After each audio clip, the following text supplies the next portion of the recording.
Hi hello ವಿದ್ಯಾರ್ಥಿಗಳೇ. So ಗಣಿ ಎಜು explore YouTube ಚಾನಲ್ಗೆ ಸ್ವಾಗತ ಸುಸ್ವಾಗತ. ಓಕೆ, ನನಗೆ ಭಾಳಷ್ಟು ಹುಡುಗರು ಏನು ಮಾಡ್ತಿರ್ತಾರೆ ಅಂತಂದರೆ ಇನ್ಸ್ಟಾಗ್ರಾಮಲ್ಲಿ ಡಿ ಎಮ್ ಮಾಡ್ತಿದ್ರೆ ಇನ್ ಕೇಸ್ ನೋಡಿಲ್ಲಪ್ಪ ಅಂತಂದರೆ ನಿಮ್ಗೆ ಏನಾದರೂ ಡೌಟ್ಸ್ ಇತ್ತು ಅಂದರೆ ಒನ್ ಟೈಮ್ ಗೋಲ್ಡನ್ ಗಣಿ 99 ಅಂತ ಓಕೆ ಐಡಿ ಹೆಸರು ಹೇಳ್ತಿದ್ದೀನಿ ನೋಡಿ, ಗೋಲ್ಡನ್ ಗಣಿ 99 ಹೋಗ್ಬಿಟ್ಟು ನಿಮ್ದು ಏನಾದರೂ ಡೌಟ್ಸ್ ಇತ್ತಂದರೆ ಇನ್ಸ್ಟಾಗ್ರಾಮಲ್ಲಿ ಕೂಡ ಮೆಸೇಜ್ ಮಾಡಿ, ಯಾಕಂದರೆ ತುಂಬ ಆ್ಯಕ್ಟಿವ್ ಇರ್ತೀವಿ ಆಯಿತಾ. ಸೊ ರಿಪ್ಲೈ ಮಾಡ್ತೀನಿ ಸರಿ. ಈಗ ಯೂಟ್ಯೂಬಲ್ಲಿ ಕೂಡ ಮಾಡಲ್ಲ ಅಂತಲ್ಲ, ಮಾಡ್ತಿರ್ತೀವಿ ಕಮೆಂಟ್ಗೂ ಕೂಡ ಅವಾಗವಾಗ ಫ್ರೀ ಆದಾಗ. ಇವಾಗ ಏನು ಅದಕ್ಕೆ ಈ ಮ್ಯಾಟ್ರ್ ಹೇಳ್ತಿದ್ದೀನಿ ಅಂತಂದರೆ, ನನಗೊಬ್ಬರು SSB ಸ್ಕಾಲರ್ಶಿಪ್ ಸಂಬಂಧಪಟ್ಟ ಹಾಗೆ ಅವರು ಹುಡುಗರು ಓಕೆ ST ಸ್ಟೂಡೆಂಟ್ ಏನು ಮಾಡಿದ್ದೆ ನನಗೆ ಕಳಿಸಿದ್ದ. ಓಕೆ, ಒಂದು ಸ್ಟೇಟಸ್ ಎಲ್ಲ ಕೂಡ ನೀಟಾಗಿ ಕಳಿಸಿದ್ದಾನೆ. ಸೊ ಇಲ್ಲಿ ನೋಡಿ ಅವನಿಗೆ ಎಷ್ಟೆಷ್ಟು ಏನೇನಿದೆ ನೋಡಿ, ಇಲ್ಲಿ ಒಂದು 5500 ತೋರಿಸ್ತಾ ಇದೆ. ಆ್ಯಂಡ್ ಬಂದುಬಿಟ್ಟು ಇಲ್ಲಿ ಅರ್ಥ ಮಾಡ್ಕೋಬೇಕು, ಪೋಸ್ಟ್ ಮೆಟ್ರಿಕ್ ಸ್ಕಾಲರ್ಶಿಪ್ ಫಾರ್ ಎಷ್ಟು ಸ್ಟೂಡೆಂಟ್ಸ್ ಅಂತಂದು ಆಯಿತಾ. ಸೊ ಹಂಗಾಗಿ ಇಲ್ಲಿ ಏನೇನು ಕೊಟ್ಟಿದ್ದಾರೆ 5500 ಆ್ಯಂಡ್ 75244 ಅಂತ ಕೊಟ್ಟಿದ್ದಾರೆ. ಆ್ಯಂಡ್ ಅದೇ ರೀತಿಯಾಗಿ ಇಲ್ಲಿ ಕೆಳಗಡೆ ಬಂತಂದರೆ ಓಕೆ ಟೋಟಲ್ ಆಗಿ ಅಕಾಡೆಮಿಕ್ ಫಾರ್ ವಿದ್ಯಾಸಿರಿ ಕಡೆಯಿಂದ ಯಾವುದೇ ರೀತಿಯಾಗಿ ಏನಿಲ್ಲ, ಅಂದರೆ ವಿದ್ಯಾಸಿರಿ ಯಾವುದೇ ರೀತಿ ಅಮೌಂಟ್ ಅಂದರೆ ಏನಿಲ್ಲ. ಬಟ್ ಇಲ್ಲಿ ಕಾಣಿಸ್ತು ನೋಡಿ, ಇಲ್ಲಿ ಕಾಣಿಸಿದ್ಲ್ವಾ ಪಿ ಅಮೌಂಟ್ ಅಂತಂದರೆ ನೀವು ಆಲ್ಮೋಸ್ಟ್ ಏನಪ್ಪ ಅಂದ್ರೆ ನಮ್ಮೊಂದು ಶುಲ್ಕ ಮರುಪಾವತಿ ಅಂತ ಹೆಂಗೆ ಕರಿತೀವಿ ಅದ್ರದ್ದೇ ಆಯಿತಾ.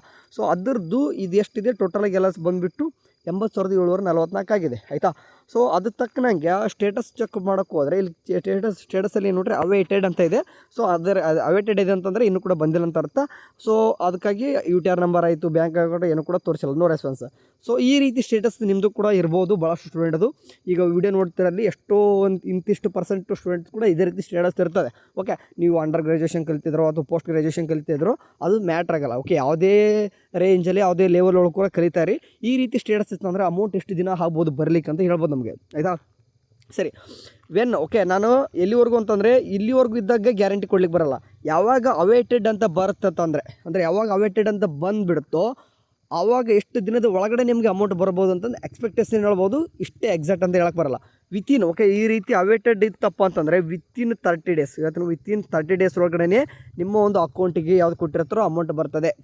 ಅವೇಟೆಡ್ ಅಂತ ಬರಬೇಕು. ಅವೇಟೆಡ್ ಬಂದುಬಿಟ್ರೆ ವಿತಿನ್ 30 ಡೇಸ್ 1 ಮಂತ್ ಒಳಗಡೆ ಅಮೌಂಟು 200% ಬರ್ತದೆ.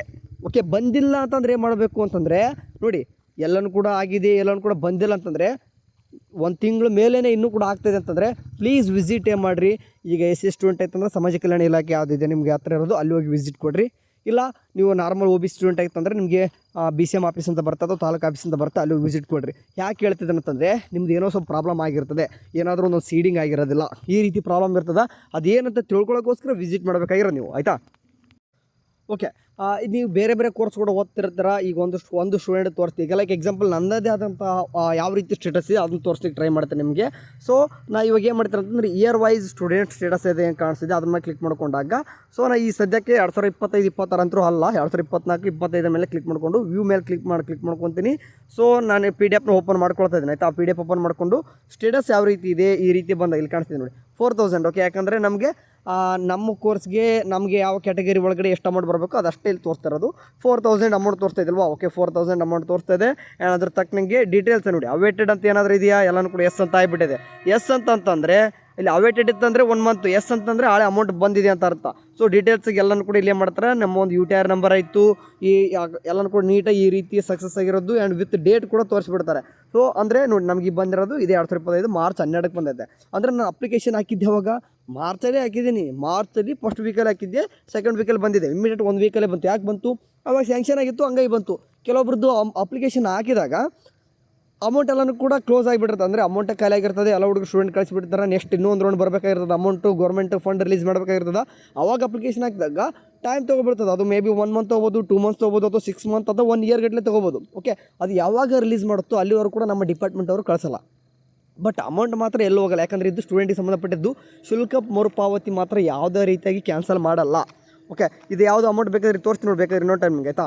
ಇಲ್ಲಿ ನಮ್ಗೆ ಯಾವುದೇ ರೀತಿ ವಿದ್ಯಾರ್ಥಿ ನಾನು ಎಲಿಜಿಬಲ್ ಇಲ್ಲ. ಬಟ್ ಇಲ್ಲಿ ಯಾವುದು ಕಾಣಿಸಿದೆ ಪಿ ಅಮೌಂಟ್ ಏನು ಕಾಣುತ್ತೆ ಫಸ್ಟ್ ಡಿಬಿಟಿ ಇದು ಅಂದರೆ ನಮ್ಮದು ಶುಲ್ಕ ಮರುಪಾವತಿ ಮಾತ್ರ ಬಂದೇ ಬರ್ತದೆ. ಇಲ್ಲಿ ಫೀ ರಿಇಂಬರ್ಸ್ಮೆಂಟ್ ಕಾಣಿಸ್ತಿದೆ ನೋಡಿ. ಓಕೆ, ಕಾಣಿಸ್ತಿದ್ದಲ್ಲ. ಸೊ ಹಂಗಾಗಿ ಫೀ ರಿಇಂಬರ್ಸ್ಮೆಂಟ್ ಮಾತ್ರ 200% ಬರ್ತದೆ. ಅಪ್ಲೈ ಯಾರೆಲ್ಲ ಮಿಸ್ ಮಾಡ್ಕೊತಿದ್ದಾರೆ ಕೆಲವೊಂದಿಷ್ಟು, ಅದಕ್ಕೆ ಹೇಳ್ತಾರೆ ಒತ್ತಿ ಹೇಳ್ತಾ ಇದ್ದೀನಿ, ಮಿಸ್ ಮಾಡ್ಕೊಳ್ಳೋಕೆ ಹೋಗ್ಬಿಡ್ರಿ, ಅಪ್ಲೈ ಮಾಡೋದು ಮಾಡಿ. ಓಕೆ, ನಿಮ್ಗೆ ಅಪ್ಲೈ ಮಾಡ್ಲಿಕ್ಕೆ ಗೊತ್ತಿರುವ ಇನ್ನೊಬ್ಬರಿಗೆ ಕೊಟ್ಟಾದರೂ ಅಪ್ಲೈ ಮಾಡಿಸ್ರಿ, ಆಗುತ್ತೆ. ಓಕೆ, ಕೆಲವೊಂದಿಷ್ಟು ಹುಡುಗರು ಹೇಳ್ತಿರ್ಬೋದು, ಕೆಲವೊಂದಿಷ್ಟು ಈಗ ಹೊಸದಾಗಿ ಅಪ್ಲಿಕೇಶನ್ ಹಾಕೋಕೆ ಹೋದಾಗ ನಂದು ಇನ್ನೂ ಕೂಡ ಅಪ್ಲಿಕೇಶನ್ ಹಾಕೋಕ್ಕೆ ಬರ್ತಿಲ್ಲ. ಯಾಕಂದರೆ ಕೆಲವೊಂದಿಷ್ಟು ಹುಡುಗರು ರಿಜಿಸ್ಟ್ರೇಷನ್ ನಂಬರ್ ಬಂದಿರಲ್ಲ, ಸಮಸ್ಯೆ ಇರ್ತದೆ. ಸೊ ಕಾಲೇಜ್ ಒಳಗೆ ಅವಾಗವಾಗ ಕೇಳಿ, ಯಾಕಂದರೆ ಅಮೌಂಟ್ ಎಲ್ಲರೂ ಕೂಡ ನೀಡಿದ್ದೇ ಇರ್ತದೆ, ಕೇಳ್ತಾರೆ, ಏನಾಗಲ್ಲ. ಅಪರೂಪಕ್ಕೆ ಅವಾಗ ಕೇಳ್ತಾ ಇತ್ತಂತಂದರೆ ಅವರು ಇತ್ತಂದರೆ ಕೊಡ್ತಾರೆ, ನೀವು ಅಪ್ಲೈ ಮಾಡಿರಿ, ಟೈಮ್ ಇದೆ ಅಲ್ವಾ, ಇನ್ನೂ ಕೂಡ ಟೈಮ್ ಇದೆ. ಅಪ್ ಟು ಜನವರಿ 31 ಕೂಡ ಟೈಮ್ ಇದೆ, ಇನ್ನೂ ಒಂದು ತಿಂಗಳಿದೆ. ಅಪ್ಲೈ ಮಾಡಿರಿ. ಆ್ಯಂಡ್ ಈಗ ಅಪ್ಲೈ ಮಾಡಿದವ್ರಿಗೆ ಇನ್ನೂ ಕೂಡ ಬಂದಿಲ್ಲ ಅಂತಂದರೆ ಸೊ ಸಮಸ್ಯೆ ನಿಮ್ಮದಲ್ಲ, ವೇಟ್ ಮಾಡಬೇಕಾಗ್ತದೆ. ಡಿಪಾರ್ಟ್ಮೆಂಟ್ ಕಡೆ ಬಂದಾಗ ಅವ್ರು ಆಟೋಮೆಟಿಕ್ಲಿ ಹಾಕ್ತಾರೆ. ಇಲ್ಲ ನೀವು ಭಾಳ ಅಮೌಂಟ್ ಬಂದಿತ್ತು ಆದರೂ ಕೂಡ ಅವೇಟೆಡ್ ಇತ್ತಂತಂದರೆ ನಿಮ್ಮ ಸಮಸ್ಯೆ ಇರ್ತದೆ. ಸ್ವಲ್ಪ ಒನ್ ಟೈಮ್ ಹೇಳ್ರಿ, ವಿಸಿಟ್ ಕೊಡಿರಿ. ಅಮೌಂಟ್ ಬಂದಿದ್ರು ನಿಮಗೆ ಗೊತ್ತಿರಲ್ಲ ಅಂತಂದರೆ ಯಾವ ಬ್ಯಾಂಕ್ ಅಕೌಂಟ್ ಕೊಟ್ಟಿರ್ತಾರೆ ಅಂತ ನಿಮಗೆ ಗೊತ್ತಿರಲ್ಲ. ಒನ್ ಟೈಮು ಬ್ಯಾಂಕ್ ಕೆಲವೊಂದಿಷ್ಟು ಹುಡುಗರು ಫೋನ್ಪೇ ಎಲ್ಲ ಕೂಡ ಇರಲ್ಲಪ್ಪ, ಹೋಗ್ಬಿಟ್ಟು ಬ್ಯಾಂಕಲ್ಲಿ ಚೆಕ್ ಮಾಡ್ಕೊರಿ, ಅಮೌಂಟ್ ಮಾತ್ರ ಬಂದಿರ್ತದ, ಯಾವುದಕ್ಕಾದ್ರೂ ಯೂಸ್ ಮಾಡ್ಕೊರಿ. ಸೊ ಅದಕ್ಕಿಂತ ಹೇಳ್ತಿದ್ದೀನಿ ಅಂತಂದರೆ ವಿತ್ ಪ್ರೂಫ್ ಎಲ್ಲನೂ ಕೂಡ ತೋರಿಸ್ತಾ ಹೋದಾಗ ಹುಡುಗರಿಗೆ SSP ಮಾತ್ರ ಮಿಸ್ ಆಗಲ್ಲಪ್ಪ. ಯಾಕಂದರೆ ಸ್ಟೇಟ್ ಗೌರ್ಮೆಂಟ್ ಇದು, ಯಾವುದೇ ರೀತಿಯಾಗಿ ಪ್ರೈವೇಟ್ದಲ್ಲ. ಪ್ರೈವೇಟು ಲಕ್ ಮೇಲೆ ಆಗ್ತಿರ್ತದೆ. ನಾನು ಅವಾಗ ಹೋಗಿ ಹೇಳ್ತಾ ಇರ್ತೀನಿ, ಪ್ರೈವೇಟ್ ಅದು ಜೆನ್ಯೂನ್ ಆಗಿರ್ತಕ್ಕಂಥದ್ದು ಸ್ಕಾಲರ್ಶಿಪ್ಪು ಹೇಳ್ತಾ ಇರ್ತೀನಿ. ಅದು ಏನಾಗುತ್ತೆ ಗ್ಯಾರಂಟಿ ಇರಲ್ಲ ಬರೋದು ಎಲ್ಲರೂ ಕೂಡ, ಕೆಲವೊಂದಿಷ್ಟು ಲಿಮಿಟೆಡ್ ಸ್ಟೂಡೆಂಟ್ಗೆ ಇರ್ತದೆ. ಬಟ್ ಗೌರ್ಮೆಂಟ್ ಮಾತ್ರ ಬರೋದಲ್ವ ಇದು, ಅಪ್ಲೈ ಮಾಡಿರಿ ಸರಿ. ಸೊ ಇದಿಷ್ಟು ನನಗೆ 4 ವರ್ಷನೂ ಕೂಡ ನನ್ನ ಡಿಗ್ರಿಲಿ 4 ವರ್ಷನೂ ಕೂಡ ಏನಪ್ಪ ಆಗಿದೆ ನನ್ನ ಕೋರ್ಸಲ್ಲಿ 4 ವರ್ಷನೂ ಕೂಡ SSP ಅಮೌಂಟ್ ಬಂದೈತೆ.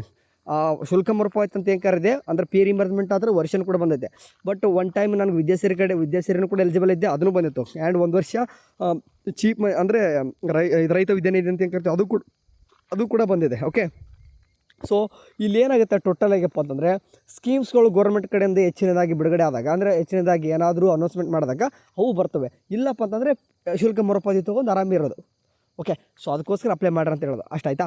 ಸೊ ನೆಕ್ಸ್ಟ್ ಇದೇ ರೀತಿಯಾಗಿ ಇದು ಗೌರ್ಮೆಂಟ್ ಇದು ಇವತ್ತು SSPನ ಬಗ್ಗೆ ಮಾತಾಡಿದೆ. ಸೊ ಇದೇ ರೀತಿ ಪ್ರೈವೇಟು ಕೂಡ ಬಹಳಷ್ಟು ಇರ್ತವೆ, ಅವನು ಕೂಡ ಹೇಳ್ತಿರ್ತೀನಿ. ಸೊ ಏನಾದರೂ ಇಂಪಾರ್ಟೆಂಟ್ ವೀಡಿಯೋಸು ಅಥವಾ ಏನಾದರೂ ಬಂತಂದರೆ ವಾಟ್ಸಪ್ ಚಾನಲ್ ತಿಳಿಸ್ತಿರ್ತೀನಿ. ಎಲ್ಲರೂ ಚಾನಲ್ ನೋಡ್ತಾ ಟೇಕ್ ಕೇರ್, ಬಾಯ್.